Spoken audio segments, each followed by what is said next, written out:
Paul Jansen teelt groenten in Hunsel en bij hem zijn onlangs honderden liters diesel gestolen. Dus deze deur hadden ze eruit getild, de deur aan de andere kant ook. Hier hebben ze een gat in geboord. Ja goed, en dan laten ze de diesel eruit lopen. Dit is een van onze andere beregeningspompen, die stond toevallig dicht bij een boerderij. En daar hebben ze hier het slot van proberen open te breken.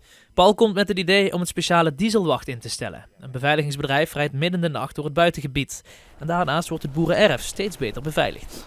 Ja, bij het bouwen van een nieuwe loods hebben we het hele bedrijf beveiligd met camera's. Zodat we elk hoekje van het erf kunnen zien. En de gebouwen zijn beveiligd met een alarmsysteem. Maar de vraag is of dat wel voldoende is. Een bekend probleem is het plaatsen van hennepplanten in maispercelen en het dumpen van ecstasy-afval.